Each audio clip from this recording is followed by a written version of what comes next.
father of Ayurvedic farming and CEO and nutrition research scientist at Ralston Computer Industries come FSI Group। आज मैं FSI के 9वें वर्ष के शुभारंभ में आप सभी के समक्ष प्रस्तुत हुआ हूँ। और जैसा कि आप सभी लोग जानते हैं कि FSI ग्रुप कम रालसन कंप्यूटर इंडस्ट्रीज की स्थापना वर्ष 2017 में 9 फरवरी को हुई थी। और इस दौरान हमारा जो कार्य था कि हर एक क्षेत्र में हम चाहते थे कि आधुनिकीकरण के तहत जो है कुछ टेक्नोलॉजी लाई जाए जो कि सस्टेनेबल हो, पर्यावरण हितैषी हो और इसके साथ साथ जो है सभी प्रकार के जीव जंतुओं के लिए लाभप्रद हो, जिससे कि जो पृथ्वी पर जो सामान्य जीवन है वो अच्छे से चल सके। तो इसी के संदर्भ में जैसा कि मैंने आपको सभी को बताया, इसी के संदर्भ में मैंने आयुर्वेदिक खेती की जो मुहिम है उसको शुरुआत की।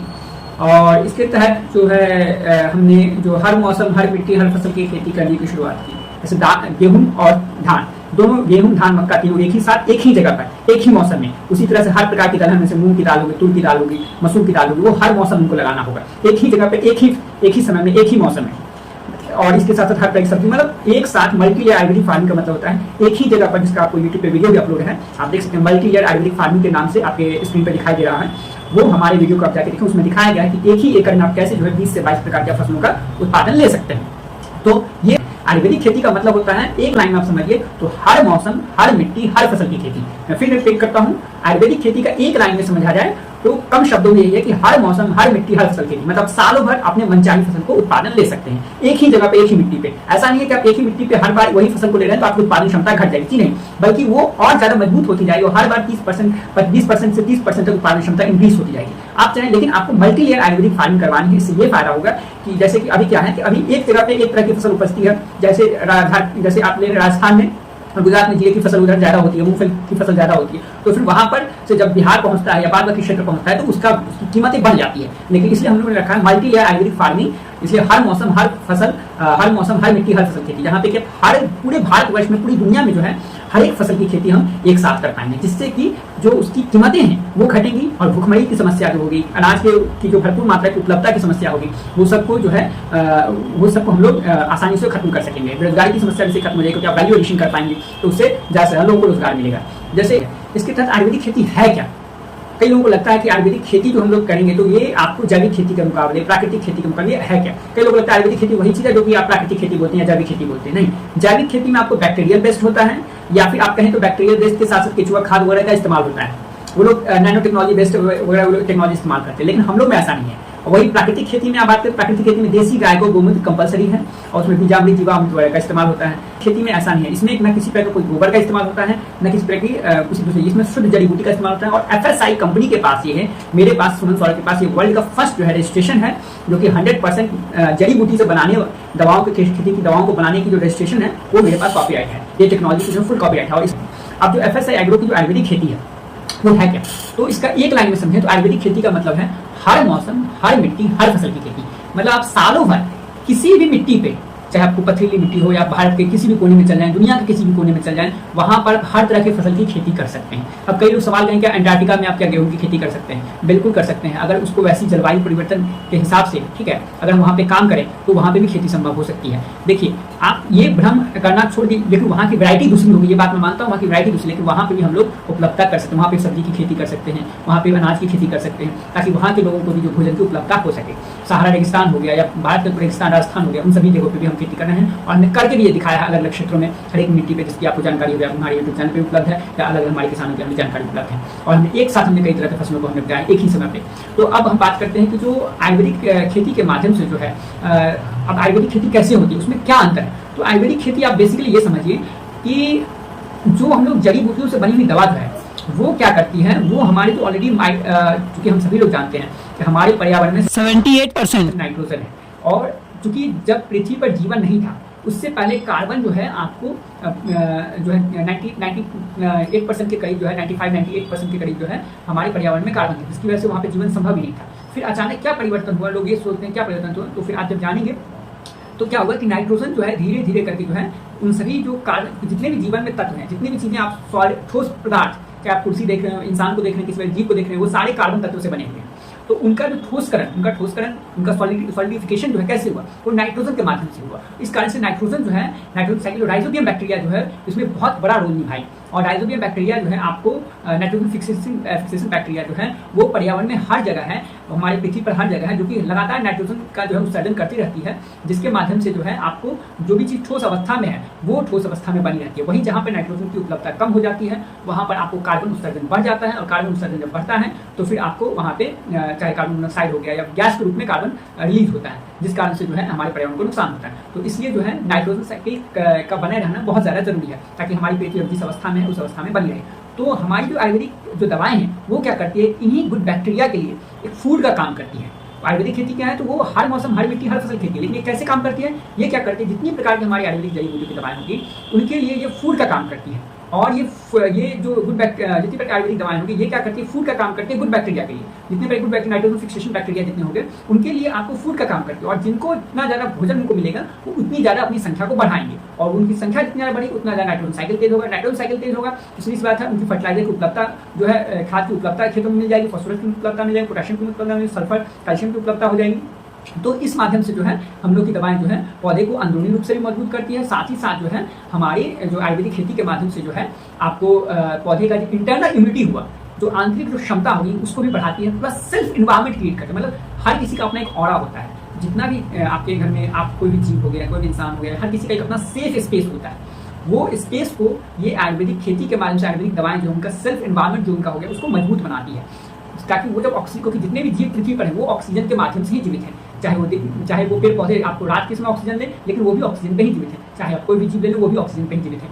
तो फिर वो जो ऑक्सीजन पर जीवित हैं उनका जब वो सांस लेते हैं या सांस छोड़ते हैं तो उसके आसपास जो एनवायरमेंट क्रिएट होता है उसी में ये मदद करती है हमारी आयुर्वेदिक खेती की दवाएं।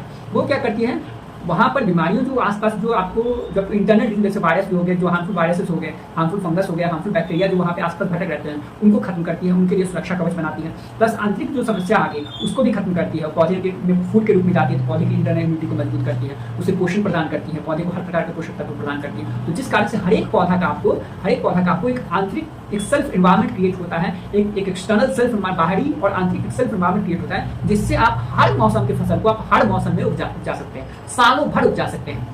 तो ये है आयुर्वेदिक खेती का सिस्टम। ये पूरी तरह से जड़ी बूटी पे काम करती है और यही आयुर्वेदिक खेती का राज है जिस पर हम लोग काम करते हैं। और ये पूरी तरह से हमारी टेक्नोलॉजी है, ये हमारी स्वामित्व की टेक्नोलॉजी है, हमारी सेल्फ टेक्नोलॉजी है। और इसके अंदर हमने जो कॉपीराइट रजिस्ट्रेशन करवा रखा है, पेटेंट करवा रखा है, और सारी चीज़ें जो हमारी जो है इंटेलेक्चुअल प्रॉपर्टी राइट्स हमारे पास है। इसके जो हमारे इंटेलेक्चुअल प्रॉपर्टी राइट्स के तहत जो है भारत सरकार के अधीन सारी चीज़ें जो है रजिस्टर्ड हैं। और इसको हमारी कोशिशें हैं, भारत सरकार ने इससे स्वीकृति भी दी है। हमारी कोशिश इस माध्यम से हम हर एक जगह पर हर तरह की फसल की खेती कर सकें। तो अब जैसे बात करते हैं, देखिए अब आप कहेंगे कि भैया आयुर्वेदिक खेती के माध्यम से आप बोल रहे हैं कि जो है कि आयुर्वेदिक खेती के माध्यम से हर एक मौसम की फसल को कैसे आप उपजा सकते हैं। अगर आप 10,000 साल पहले जब खेती की शुरुआत कब हुई थी, ईसा मसीह के जन्म से 10,000 साल पहले, जो हम लोग अपने इतिहास में पढ़ते हैं 10,000 BC में पढ़ते हैं, 10,000 BC से पहले हुई थी।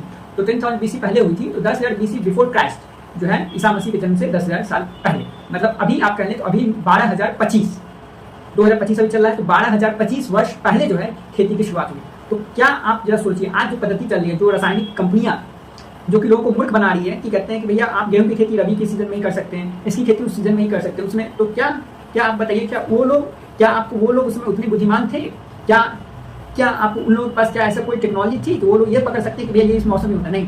उन लोगों के पास जिस तरह की जो भी जिस जगह पे मिले उन लोगों ने उसी का उत्पादन शुरू किया, और वो हर जगह पे फिर उसको ट्रांसप्लांट करते गए, एक जगह से दूसरी जगह पर उसको लगाते गए, जगह जगह अपने स्थिति को बनाते गए। जो हम देखते हैं कि हमारे इतिहास में देखते हैं कि युद्ध भी हुए इसके लिए, जगह जगह पे जैसे युद्ध हुए दूसरी तरह की फसलों को दूसरी जगह पर लगाने के लिए, उनके लैंड को बढ़ाने के लिए, ताकि उनको और उनकी कमाई हो। तो फिर ये जो हुआ, ये सारा का सारा जो है उस समय ये बिना जो आज की टेक्नोलॉजी इसके बगैर हुआ। तो उस समय जब ये नहीं था, ये सिस्टम था ही नहीं, आपको इतिहास में ऐसा कहीं कोई सिस्टम है ही नहीं लिखा हुआ कि आपको बरसात के मौसम में ही धान होगा, सर्दी के मौसम में ही गेहूं होगा, मूंग की फसल साल में 3 ही महीने होगी। तो ये सारे जो अनाज निकल करके आए हैं, ये सारे तो उसी समय से निकल करके आए हैं। हम हड़प्पा सभ्यता में भी देखते हैं 2500 वर्ष पहले, 4000 वर्ष पहले हम देखते हैं कि हड़प्पा सभ्यता के दौरान भी चावल के दाने पाए गए, है ना। तो ये सारी चीज़ें जो हुई, तो क्या उस समय क्या ये पता था कि ये समय होता है? कि उन लोगों को जो अनाज जहाँ पर मिला उन्होंने उसको बचाया। हम भी वही कर रहे हैं, लेकिन हम इसे जड़ी बूटी के माध्यम से इसलिए हम कर रहे हैं क्योंकि जो रासायनिक कंपनियां जो है वो मिट्टी की जो क्षमता है उसको नष्ट कर चुकी है। और इस कारण से जो है आयुर्वेदिक खेती के तहत जो है हम लोग उसको जड़ी बूटियों के माध्यम से सुधार रहे हैं, मिट्टी की अवस्था को सुधार रहे हैं और सुधार करके हर एक मौसम की फसल को बिल्कुल हमारे प्राचीन काल के माध्यम से हर एक मौसम की फसल को हर एक मिट्टी पर जो है उपजा रहे हैं, हर एक समय उपजा रहे हैं। तो आयुर्वेदिक खेती की जो है मुहिम को ये 10,000 वर्ष पहले जो शुरुआत हुई थी उसको 12,025 वर्ष पहले जो शुरुआत हुई थी उसको हम लोग फिर से लागू करने की कोशिश कर रहे हैं। कि जो है हमारी कुशवाड़ी से हमने करके भी दिखाया है कि आप किसी भी मिट्टी पर किसी प्रकार की फसल को लगा सकते हैं। जो व्यक्ति शिक्षा का मतलब वही होता है जिस शिक्षा से आप जो समाज को सही दिशा, सही मार्गदर्शन दे सकें और वहाँ पे अच्छी एक चरित्र का निर्माण हो सके, वहाँ पे जीवन में सुधार हो सके, जो रहन सहन में सुधार हो सके, यही आपको शिक्षा का मतलब है। तो शिक्षा जो मैंने प्राप्त की है मैं उसी को अप्लाई कर रहा हूँ ताकि मुझे जीवन मिला है उसके माध्यम से मैं कुछ ऐसा करके जाऊँ जिससे कि आने वाले हजारों सालों तक, आने वाले सभी युगों तक जो है वो चीज़ें जो है जीवन को, सामान्य जिंदगी को बेहतर बना सके और इंसानों और बाद बाकी पशु पक्षियों के लिए भी अच्छा एक जो है अच्छी एक जो है पर्यावरण को जीवित रह सके, जिससे हमें पृथ्वी पर ही एक अच्छा घर मिल जाए, जिसके लिए हम जो मंगल पे परेशान हो रहे हैं, चांद पे परेशान हो रहे हैं जाने के लिए, ये सब करने की हमें आवश्यकता न हो। पृथ्वी को ही हम लोग सस्टेनेबल बनाएं, क्योंकि ऐसा नहीं है कि पृथ्वी आपको आज ही आपको सूर्य से टकरा रही है। जो आप डिस्कवरी चैनल बाद में देखते हैं, नासा भी बताती है कि पृथ्वी इतने खरब साल बाद सूर्य से टकरा जाएगी, सूर्य उसको निकल जाएगा। भैया उसमें बहुत टाइम है, लेकिन जितना अभी आपके पास है, जो ग्लोबल वार्मिंग आ रही है उसको रोकने का सबसे अच्छा उपाय है आयुर्वेदिक खेती, क्योंकि इस माध्यम से आप हर मौसम में हर तरह की फसल लगा सकते हैं। तो क्या होगा, इससे आपको जो पौधे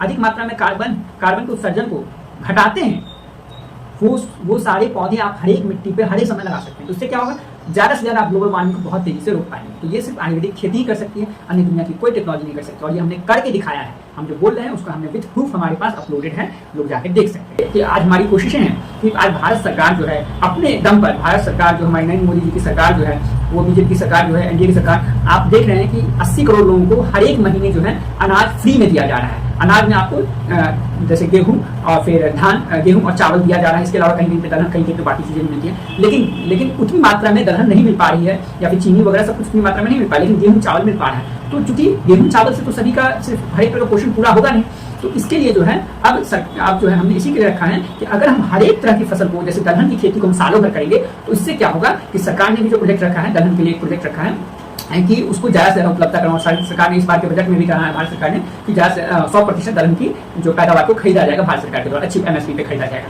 तो इसी के तहत हमने कहा है कि अब आयुर्वेदिक खेती के माध्यम से, जैसा हमने कहा था उसे भारत सरकार ने भी अप्लाई किया कि जो है कि और मैं इसके लिए धन्यवाद देता हूँ कि भारत सरकार हमारी बातों को स्वीकृति दी है कि जैसे हर मौसम के माध्यम से हम लोग सालों भर दलहन की भी खेती कर सकते हैं। तो अब दलहन की खेती में अब जितने भी हर एक क्षेत्र में दलहन की खेती होगी तो सरकार को भरपूर मात्रा में दाल उपलब्ध होगा, जिससे सरकार जितने गरीब वर्ग के लोग हैं, जितने में आपको कम आय स्रोत के लोग, या फिर जो 80 करोड़ लोगों को, जिन लोगों को फ्री में अनाज अभी मिल रहा है, उन लोगों को साथ में सरकार हर एक परिवार की सबसे 5 किलो 10 किलो जो है दाल भी जो है उपलब्ध हर महीने करवाएंगे, जैसे आज जैसे चावल और फिर गेहूं उपलब्ध करवा देते हैं। तो इससे क्या होगा, हमारी जो प्रोटीन की समस्या है वो भी हमारे देश भर में, और मेल न्यूट्रिशन की समस्या जो है वो भी हमारे देश भर से दूर होगी। और इसके साथ साथ सरकार मसाले भी उपलब्ध करवाएगी। तो इससे जब आप भोजन, अभी भारत सरकार ने बहुत अच्छा कदम उठाया है कि 12 लाख तक की आय के जितने भी लोग हैं उन लोगों को टैक्स फ्री कर दिया है। तो इससे क्या होगा, ज़्यादा से ज़्यादा कंज्यूमर जो है जो बढ़ेंगे, उपभोक्ता बढ़ेंगे और वो ज़्यादा से ज़्यादा चीज़ें खरीदेंगे, हमारे देश की जीडीपी में ज़्यादा अच्छा ग्रोथ होगा। ये एक बहुत अच्छी इनिशिएटिव है, बहुत अच्छी सरकार की कोशिशें हैं और इस पर मैं बहुत सराहनीय कदम है ये। और इसी के साथ अगर हर एक किसी को भोजन भी उपलब्ध करा तो लोगों के पास जो पैसा बचेगा उससे सरकार, उससे जो है आम जनता जो है अपनी स्टैंडर्ड को बेहतर बनाएगी, अपने जो आजीविका को बेहतर बनाएगी और उससे बाकी अपने शिक्षा के क्षेत्र में विकास करेगी, अपने स्वास्थ्य के क्षेत्र में भी विकास कर ही रही है सरकार की तरफ से। आयुष्मान भारत जैसी योजनाएं चलाई जा रही है, लेकिन शिक्षा क्षेत्र में तरह तरह से विकास विकसित होंगे। वो लोग अपने घरों का निर्माण अच्छे से करेंगे, प्रॉपर्टी में इन्वेस्ट करेंगे, गाड़ियों में इन्वेस्ट करेंगे, तो इससे भारत की इकॉनमी में अच्छा खासा इजाफा होगा। तो अब बात करते हैं कि आयुर्वेदिक खेती में जो है कि आप दवाओं को जो है कैसे आप इस्तेमाल करें। तो आयुर्वेदिक खेती के माध्यम से, जैसे मैं बताया कि आयुर्वेदिक खेती के माध्यम से आप हर एक मौसम में हर तरह की फसल कर सकते हैं। प्लस आयुर्वेदिक खेती जो है मिट्टी को हल्की बनाती है, मतलब 24 घंटे जहाँ पे अपने पेस्टिसाइड, हमारी फंगीसाइड को, हमारी खाद को, हमारी टॉनिक को, चारों को मिक्स करके सिंचाई विधि से दे दिया एक साथ एक ही समय पे। तो क्या हो गया, वहाँ पे जैसे आप खेतों में जब पानी चलाते हैं, बीज लगाते हैं, तो उसमें सिंचाई विधि से आपने दे दिया हमारी पेस्टिसाइड को, फंगीसाइड को, टॉनिक को और खाद को, उसके जो उपयोग मात्रा है उसके मात्रा के हिसाब से, या उसमें आयुर्वेदिक स्टिकर जो मिलाना है उन सबके माध्यम से जो आपने सबको मिला करके दे दिया। तो इससे क्या हो गया, 24 घंटे में बंजर से बंजर भूमि में भी जो है हल्कापन आ जाता है और वो एयरी बन जाती है, अच्छी मात्रा में उसमें एयर पास होने लगता है, जिससे आप वहाँ पे जिस प्रकार के बीज को लगाते हैं वो बीज आसानी से जो है प्रस्फुटित हो जाती है, मतलब उसमें उपज जाती है, जिस कारण से आप उसमें जो है किसी प्रकार की फसल को उपजा सकते हैं। अब आयुर्वेदिक खेती के दौरान जो है आपको किसी भी रासायनिक स्टिकर जैसे कि मार्केट में सिलिकॉन बेस्ड स्टिकर आता है, उसको आपको इस्तेमाल करने की जरूरत नहीं, आप घरेलू आयुर्वेदिक स्टिकर का इस्तेमाल कर सकते हैं। जैसे मैंने बताया है, पेस्टिसाइड फंगीसाइड के लिए हम लोग गुड़ और सरसों तेल का प्रयोग कर सकते हैं, हर्बिसाइड के लिए नमक और गुड़ का प्रयोग कर सकते हैं, या फिर हम लोग नमक सरसों तेल का प्रयोग कर सकते हैं, लेकिन वो लाल मिट्टी पे है, लेकिन आप बाकी दूसरी मिट्टी पे नमक और गुड़ का प्रयोग कर सकते हैं आयुर्वेदिक फंगीसाइड में। प्लस आप जो टॉनिक है उसमें आप गुड़ का प्रयोग कर सकते हैं। ये क्या करेगा, ये नेचुरल स्टिकर, प्राकृतिक स्टिकर के रूप में काम करता है, ये आयुर्वेदिक स्टिकर के रूप में पूरा घरेलू है। तो आपको मार्केट के सिलिकॉन स्टिकर पर डिपेंड करने की जरूरत नहीं है, कोई केमिकल का इस्तेमाल करने की जरूरत नहीं है। आप एलोवेरा जेल का भी प्रयोग कर सकते हैं, उससे भी आप काम कर सकते हैं। तो फिर अब बात करते हैं कि आयुर्वेदिक खेती की दवाओं को कैसे इस्तेमाल, अब स्प्रे विधि से अगर बात करें तो स्प्रे विधि में आप क्या करेंगे, जैसे उसकी दवाओं का उपयोग करने से पहले मिट्टी में पहले आप ध्यान रखें कि 50 से 60% नमी होनी अति आवश्यक है। जैसे आज आपने आयुर्वेदिक खेती के माध्यम से आपने दवाओं का, आयुर्वेदिक पेस्टिसाइड फंगीसाइड इन सबका इस्तेमाल करना शुरू किया, तो उससे पहले एक दिन पहले आपको खेतों में पानी छोड़ देना है। खेतों में आपने पानी छोड़ दिया, पानी चला दिया, उसके बाद नेक्स्ट डे आपको उसमें 50 से 60% नमी बची रह जाती है। पानी कितना भी सूख गया तो 50% ऊपर नमी है, तो उस समय आप देख करेंगे तो ज़्यादा दवा ज़्यादा से ज़्यादा रिटेन करेगा। तो ध्यान रहे कि खेतों में 50 से 60% नमी रहनी अति आवश्यक है। अगर आप स्प्रे विधि से, छिड़काव विधि से देते हैं, तो फिर आपको, अगर आप सिंचाई विधि से देते हैं तो आप क्या करें कि सभी दवाओं को, जैसे पेस्टिसाइड फंगीसाइड, सिर्फ हर्बिसाइड अलग करके, तो हर्बिसाइड को भी आप सिंचाई विधि से दे सकते हैं, लेकिन चूंकि हर्बिसाइड कम खरपतवार को सुखाना है तो उसे हमारे पेस्टिसाइड फंगीसाइड खाद टॉनिक के साथ नहीं मिलाना है। लेकिन जहां हम पेस्टिसाइड फंगीसाइड खाद टॉनिक चारों को एक साथ सिंचाई विधि से कैसे दे सकते हैं, तो जैसे हमने जब खेत में पानी छोड़ा तो उसी समय आप या तो पानी जहां से निकल रही है छोड़ने के लिए वहीं पे आप सबको मिश्रित करके मिला दें, उनके स्टिकर वगैरह के साथ सब कुछ मिला दें, और नहीं तो आप जो है गुड़ सरसों तेल वगैरह डाल करके सब मिला, नहीं तो आप क्या करें, जहां जहां पानी का पाइप रख रहे हैं वहां पे एक बड़ा सा बाल्टी में इन सभी दवाओं को का घोल बना करके रखें, 50 लीटर पानी में घोल बना करके, और वहां पे थोड़ी सी मात्रा में इसको डाल दें, 2 लीटर 3 लीटर करके डाल दें, तो ये पानी जहां जहां फैलेगा वहां आपको जो है दवा भी फैलती जाएगी। तो ये सबसे आसान विधि होता है। आयुर्वेदिक खेती करना बहुत ही आसान है, इसमें आपको अधिक लेबर भी नहीं लगेगा, मतलब पैसे की और समय की दोनों बचत है। तो छिड़काव विधि से कई गुना अधिक अच्छा होता है। महीने में एक बार आप सिंचाई विधि से इन दवाओं को दे दें, तो फिर आपको क्या होगा कि आपका समय भी बचेगा, मतलब पेस्टिसाइड को आपको अलग इस्तेमाल करने की जरूरत नहीं, फंगीसाइड को अलग इस्तेमाल करने की जरूरत नहीं, टॉनिक को अलग इस्तेमाल करने की जरूरत नहीं, खाद को इस्तेमाल, सबको आपको एक साथ, लेकिन हर्बिसाइड को अलग इस्तेमाल करने की जरूरत है। मैं बार बार रिपीट करता हूँ, हर्बिसाइड को उपयोग में और बाकी दवाओं के उपयोग में कम से कम नहीं तो 10 दिन का अंतर रहना चाहिए। और हमारी दवाओं के उपयोग के बाद, हमारी एफएसआई एग्रो की दवाओं के उपयोग के बाद किसी अन्य दवाओं का प्रयोग नहीं होना चाहिए। चाहे आप 15 दिन बाद में, 20 दिन, अगर आपको संतुष्टि नहीं है तो 1-1.5 महीने बाद ही आपको दूसरी दवा दी, उससे पहले नहीं दी, ये बात ध्यान रहे। और उसकी जैसे आपने कोई भी हर्बिसाइड हमारी जो दी है, उसके हर्बिसाइड के बाद खासतौर पर मैं ध्यान बता दूं कि हर्बिसाइड को देने के तुरंत बाद आप कोई भी प्रकार का केमिकल या हमारी ही खुद एफएसआई एग्रो की दवाओं को तुरंत प्रयोग नहीं करना है, क्योंकि हर्बिसाइड का काम खरपतवार को सुखाना है। तो जो दवा जो है अंदर जब जाती है तो जड़ों में जो खरपतवार की जड़ें होती है, मिट्टी के अंदर जो जड़ों में जो खरपतवार की जड़ें होती है उसको सुखाने काम करती है। तो उस दौरान जैसे आप दूसरा कुछ देंगे तो वो लेयर, जो दवा का लेयर टूट जाएगा, फिर हर्बिसाइड का कोई रिजल्ट नहीं आएगा। जो मैं पहले भी बोला हूँ, इसलिए ध्यान रहे कि हर्बिसाइड के उपयोग के वक्त जो है आपको उपयोग के बाद 10 दिन तक आपको कुछ भी अन्य दूसरा कुछ प्रयोग नहीं करना है, या खेतों में पानी भी नहीं छोड़ना है, ये चीज का ध्यान है। अब बात करते हैं हम लोग कि आयुर्वेदिक खेती के माध्यम से जो है जैसे 1 एकड़ में जो लगता है वो आपको अकॉर्डिंग टू डिपेंड करता है। कहीं पे 50 ग्राम जो 1 एकड़ खेत में 50 ग्राम पेस्टिसाइड, 50 ग्राम फंगीसाइड, 50 ग्राम टॉनिक हो गया, हमारा आयुर्वेदिक प्लांट्स को टॉनिक हो गया, 5 किलो का खाद पाउडर वाली हो गया, 250 ml की लिक्विड वाली हो गई, इन चारों को 1 एकड़ में आप जो है मिला करके सिंचाई विधि से दे सकते हैं। अब हम जैसे चर्चा करें कि जो है आयुर्वेदिक खेती में के माध्यम से हम लोग जो है जैसे हल्दी की खेती में कम से कम, जैसे हम सभी लोग जानते हैं, 7 से 10 महीने का समय लगता है, और उसे आप 5 महीने में कर सकते हैं। आयुर्वेदिक खेती में आप हल्दी की खेती वाली हमने करके भी दिखाया है। आयुर्वेदिक खेती के उत्पादन को हम लोग 5 महीने में तैयार कर सकते हैं।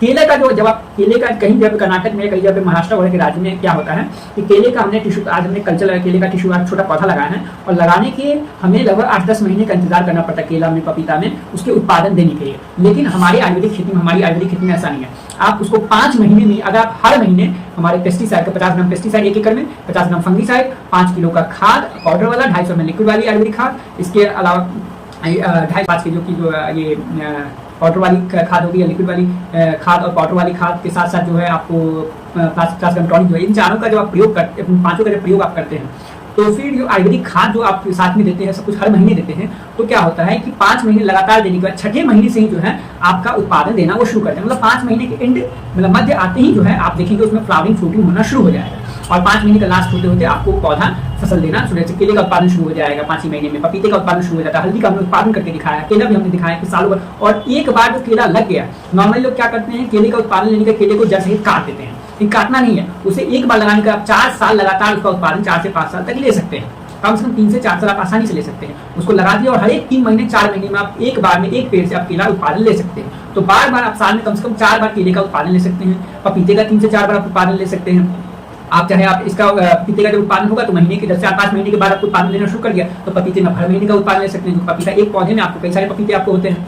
और आप चाहे केला भी हो गया, केला में भी आप कहते हैं कि हर 3 महीने पे एक उत्पादन आप ले सकते हैं। अनार हो गया, अनार में 5 महीने के बाद उत्पादन ले सकते हैं। प्लस आपको अमरूद हो गया, उसमें सालों भर उत्पादन ले सकते हैं। आम का जो लोग कल्चर लगाते हैं तो आम में लोगों को 10 साल, 5 साल, 4 साल, 5 साल इंतजार करना पड़ता है, लेकिन ऐसा नहीं है। आप उसको भी जब लगाते हैं तो उसके बाद चूंकि आयुर्वेदिक खाद में क्षमता की पौधे का विकास बहुत तेजी से कर देती है तो उसमें मज्जर आना जो है बहुत कम समय में शुरू हो जाता है। तो 5 से 6 महीने के बाद ही जो है आप फलों का जो है उत्पादन उसमें ले सकते हैं। जो छोटे छोटे आम जो होते हैं उनको आप ले सकते हैं। तो आयुर्वेदिक खेती के माध्यम से जब आप रेगुलरली इन दवाओं का उपयोग करते हैं तो आप 5 महीने में आप किसी प्रकार के फल का जो उत्पादन या रसदार फलों का जो हमने करके भी दिखाया है, जैसे मैंने गागन को करके दिखाया, पार्वती को करके दिखाया, तो आप उत्पादन ले सकते हैं। आप सभी का हार्दिक हार्दिक धन्यवाद। आपका दिन शुभ हो।